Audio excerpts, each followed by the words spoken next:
Market లో invest చేసి మీ డబ్బులు డబుల్ చేసుకోవాలనుకుంటున్నారా? సుందరరామిరెడ్డి గారి లైవ్ సెమినార్ కి అటెండ్ అవ్వండి. నమస్తే రామ్ సార్. నమస్తే అండి. చాలా మందిలో ఇంపాక్ట్ని క్రియేట్ చేస్తున్నాను నేను, అంటే చాలా బలంగా చెప్పగలుగుతాను. ఏం డిస్కస్ చేయబోతున్నాం? ఉమెన్స్కి ఏం చెప్పబోతున్నారు? అండి, ఉమెన్లో ఉన్న అతిపెద్ద సమస్య సాధారణంగా 13 సంవత్సరాల నుంచి స్టార్ట్ అయ్యే సమస్య ఏంటంటే, అది ఏ వయసు దాకా అయినా ఉండొచ్చు. ఇదో సమస్య, కానీ ఈ సమస్య చెప్పాలనంటే అవతల వాళ్ళు మళ్ళీ ఏమనుకుంటారో అని, అసలు ఏమనుకుంటారో అన్న ఆలోచనే సమస్య. అవును. ఈ సమస్యని మనం జనరల్గా ఫియర్ ఆఫ్ జడ్జిమెంట్ అంటాం. ఏంటి ఫియర్ ఆఫ్ జడ్జిమెంట్? అవతల వాళ్ళు నన్ను ఏమని అనుకుంటారో అని ఆ జడ్జిమెంటు నా లైఫ్ మీద ప్రభావం చూపిస్తుందేమో అన్న భయం.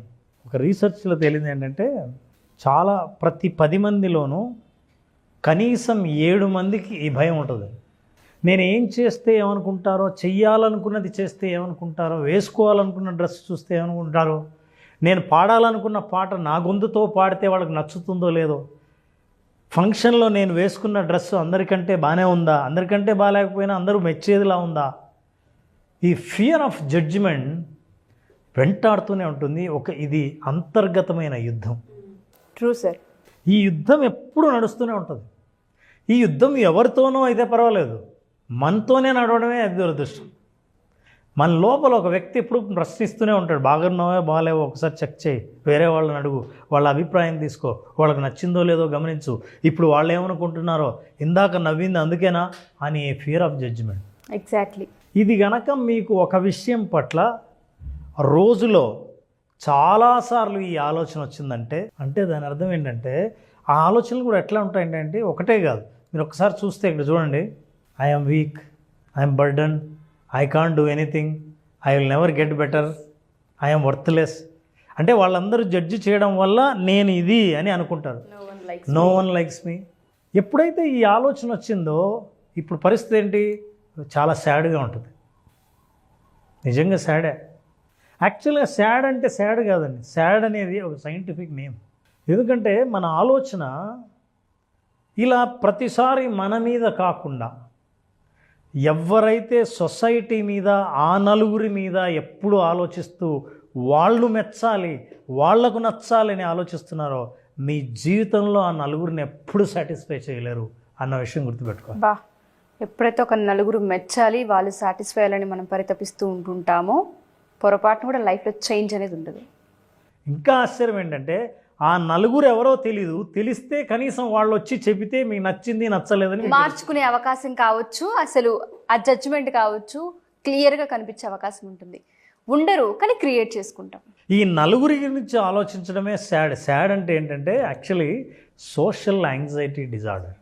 సోషల్ యాంగ్జైటీ సొసైటీలో మీరు నడుస్తుంటే, మీరు ఏ పని చేసినా, మీరు మాట్లాడడం దగ్గర నుంచి, డ్రెస్ వేసుకోవడం దగ్గర నుంచి, మీరు నడుస్తూ ఉండడం దగ్గర నుంచి, మీకున్న పర్ఫార్మెన్స్ ఏదైనా సరే, పాట పాడడమో, లేదా మీరు స్పోర్ట్స్లో ఏదైనా ఎక్స్పర్ట్ అయితే ఆ పని చేయడమో, ఇంటర్వ్యూ అటెండ్ అవ్వడము, ఏది చేసినా సరే అవతల వాళ్ళు ఎవరు నన్ను చూస్తున్నారో, ఎన్ని కళ్ళు నన్ను చూస్తున్నాయో అన్న ఆలోచన చివరికి ఏంటంటే, నేను ఏం చేయాలో మర్చిపోయి ఎవరేం చేస్తున్నారో చూడడం ఎక్కువ మొదలు పెడతాను. బట్ ఇది చాలా మందిలో ఉంటుంది రామ్ సార్. మీరు అన్నట్టుగానే మేము వేసుకునే డ్రెస్ దగ్గర నుంచి, ఆడపిల్లల గురించి నేను మాట్లాడుతూ ఉన్నాను, ఉమెన్స్ గురించి నేను మాట్లాడుతూ ఉన్నాను. మేము ఏం చెయ్యాలి అనుకున్నా వాళ్ళు ఏం చూస్తున్నారో, మేము ఇప్పుడు ఏం మాట్లాడితే వాళ్ళు ఏమంటారో, మేము ఇప్పుడు ఇది పర్ఫామ్ చేస్తే అక్కడ రిజల్ట్ ఏమొస్తూ ఉంటుందో, వాళ్ళని మేము సాటిస్ఫై చేసామా లేదా, సగం ఇందులోనే అయిపోతుంది జీవితం.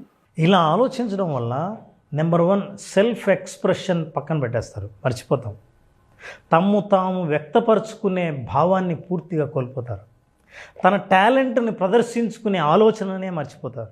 జీవితంలో ఈ సోషల్ యాంగ్జైటీ డిజార్డర్ ఉన్నవాళ్ళు ఎదుగుతున్న కొద్దీ ఏ స్థాయికి వెళ్ళినా సరే, ఈ ఆలోచన వల్ల తమకున్న పొటెన్షియాలిటీ ఏదైతే ఉందో, సామర్థ్యం ఏదైతే ఉందో, ఆ సామర్థ్యాన్ని సంపూర్ణంగా మర్చిపోయి, అందుకే మనం ఉన్న మహిళలు చాలామంది అనుకున్న పనులు చేయలేక జీవితంలో ముందుకు ఎందుకు రాలేకపోతున్నారంటే, చాలామంది ఈ ప్రోగ్రామ్ చూస్తున్న వాళ్ళలో ఒక్కసారి గమనించండి, ఈ సోషల్ యాంగ్జైటీ డిజార్డర్ ఉన్నవాళ్ళు SI అని టైప్ చేయండి.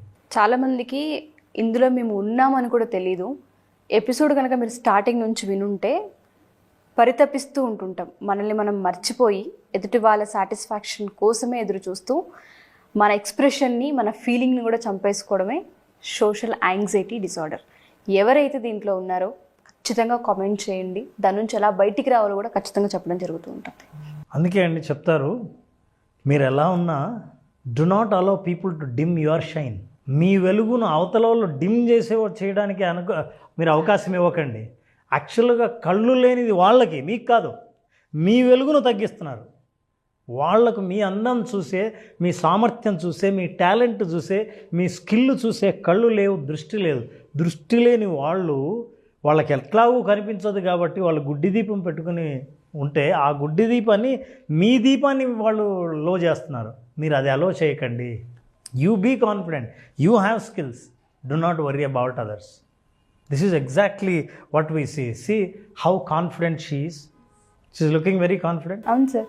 కానీ మీరు చాలామంది సోషల్ యాంగ్జైటీ డిజార్డర్ ఉన్న వాళ్ళు, భయపడుతున్న వాళ్ళు, మరి ఈ అమ్మాయిని అసలు చూడండి ఎట్లా ఉంది. She a Indian Asian, wheelchair మీద జీవితాంతం గడుపుతూ ఉంది. She a motivational speaker. మరి ఆమె కాన్ఫిడెన్స్ ఎలా ఉండాలి, సోషల్ యాంగ్జైటీ డిజార్డర్ ఎంత ఉండాలి, ఆ నలుగురు ఏమనుకుంటున్నారో నన్నని ఎంతగా ఆలోచించాలి. ఈవిడికి ఎంత కాన్ఫిడెన్స్ ఉందంటే ఒక ప్లే గ్రౌండ్లో ఆట ఆడే ఒక ప్లేయర్కి ఎంత కాన్ఫిడెన్స్ ఉంటుంది. ఎగ్జాక్ట్లీ అంతే కనిపిస్తుంది దాని ఫేస్లో.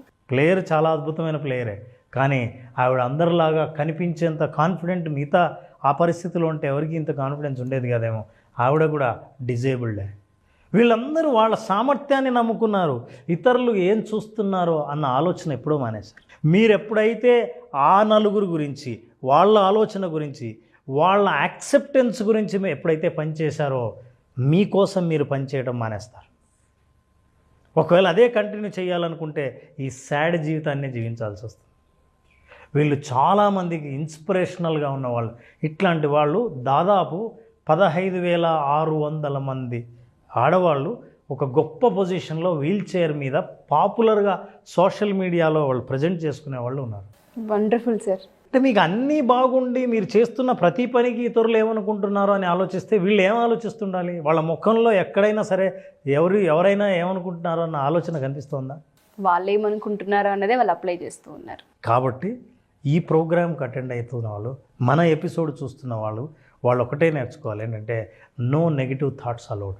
అసలు ఎటువంటి నెగిటివ్ థాట్ని రానివ్వకూడదంటే విజువలైజేషన్ ఎలా పనిచేస్తుంది? Look at this, you visualise it. Visualise చేయాల్సిన దీని 3 స్టెప్స్ ఉన్నాయి. ఈ ప్రోగ్రామ్ చూస్తున్న ఆడవాళ్ళు ఎవరైనా సరే, ఎప్పుడైనా సరే మీకు ఈ సోషల్ యాంగ్జైటీ డిజార్డర్ ఉన్నా, డిజార్డర్ అని నేను అన్నాను కానీ సోషల్ యాంగ్జైటీ ఉన్నవాళ్ళు చాలాసార్లు ఏ పనైనా చెయ్యాలంటే మిగతా వాళ్ళ పర్మిషను, అప్రూవల్ కావాలని ఆలోచించేవాళ్ళు విజువలైజేషన్ ద్వారా కాన్ఫిడెన్స్ని ఎట్లా డెవలప్ చేసుకోవచ్చు, ఆత్మవిశ్వాసాన్ని, మనం చేసే పని మీద మన నమ్మకాన్ని ఎట్లా పెంచుకోవాలి, విజువలైజ్ చేయాలి. ఎలా చేయాలి?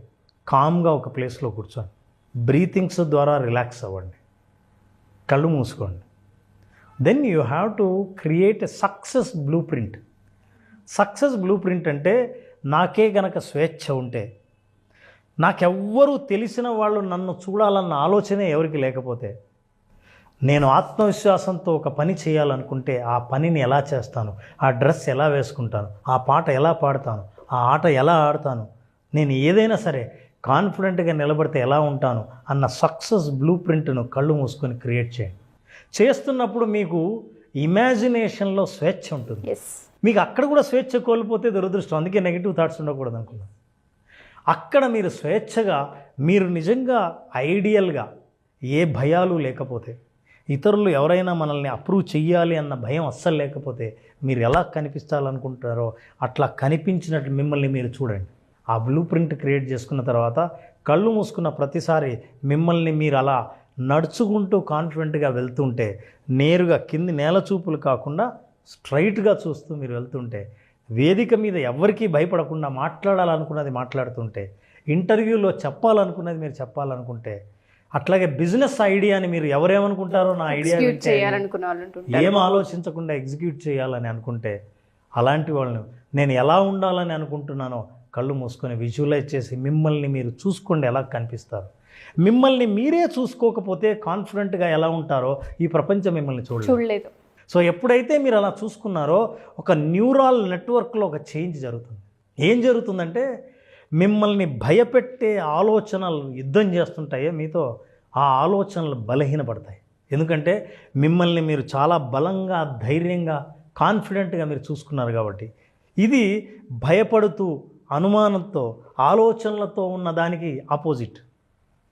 కాబట్టి మీరు విజువలైజ్ చేసుకున్న ప్రతిసారి ఆ బ్లూ ప్రింట్ ఏం చేస్తుందంటే నెగిటివ్ థాట్స్ని బాగా కామ్ డౌన్ చేస్తూ ఉంటుంది. అట్లా బలహీనం చేసినప్పుడు మీరు ప్రాక్టీస్ చేస్తున్న ప్రతిసారి, ఒక పని చేసే ముందు ప్రతిసారి మీరు ఈ విజువలైజేషన్ ఎప్పుడైతే చేస్తారో అద్భుతమైన ఫలితాలు సాధిస్తారు.